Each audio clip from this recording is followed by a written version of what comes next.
I love this city. I literally done everything that I can in this situation. It's something that I don't think can be fixed. Breaking news tonight. James Harden has been traded. He gets his wish in every way. The trade to the Brooklyn Nets in a blockbuster deal that's going to have ripple effects throughout the NBA.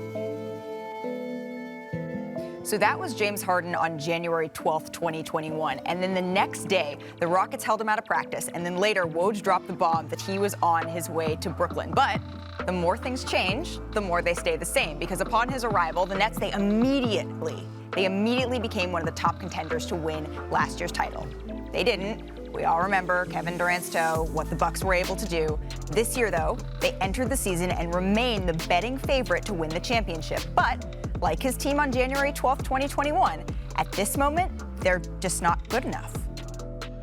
So that Rockets team, they had John Wall, Eric Gordon, Christian Wood, 2021 NBA champion PJ Tucker, and with KD injured and Kyrie not playing in home games, last night he started alongside Day'Ron Sharpe, Kessler Edwards, and DeAndre Bembry. That's a trio combining an average of just 20 points per game this season. So with that as the backdrop, Harden is in a contract year, remember. He didn't sign a contract extension, and he can become a free agent after the season. If he decides to re-up in Brooklyn, he stands to be the NBA's first $60 million man. But will he do it?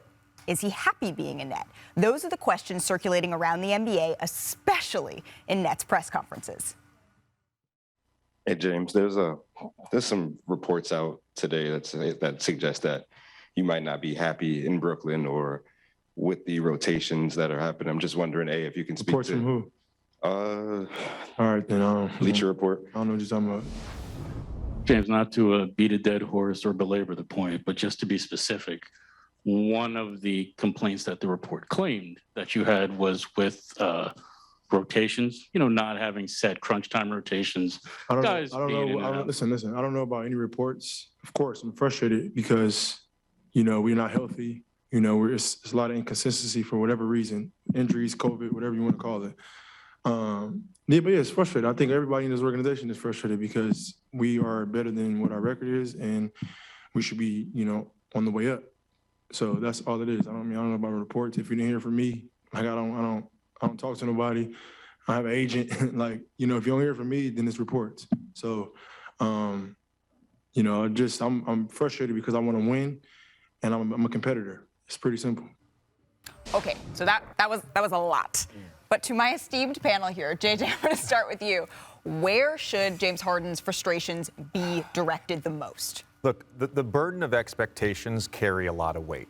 And so there's a number of factors here that we can talk about, whether it's COVID, injuries. It should start with Kyrie Irving not being vaccinated. James Harden wanted to come to Brooklyn to win an NBA championship.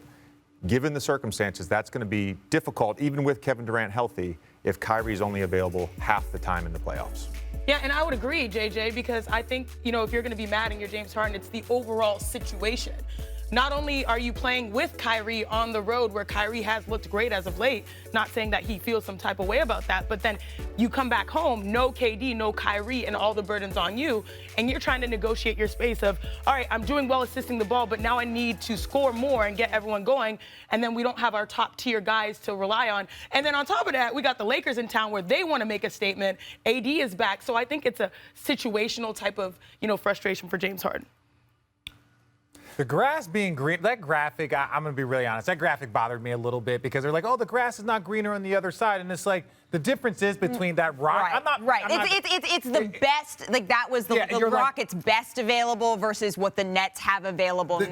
Yes, and it's like, yes. you're missing the guy that everyone was talking about as favored for MVP, just 2 weeks ago in Kevin Durant. Kyrie. You're also missing Joe Harris. There's a lot of there. So let's first start with that. Secondly, I think for him, when he looks at this, he's been so close. He's been on the cusp. He's made all the money. He's won all the awards. He only wants to win a championship, and that's why for him to lead the league in assists, do all the things that he did to make sure that he can facilitate, his frustration is that things aren't, like JJ said, as consistent as they should be. But I'll add one more. As media members, and we are all now upon this thing, and, 4 of the 5 of us are former players, don't start with this, there are reports. Because that is to me, that is you're starting stuff that's not real, that's kind of BS.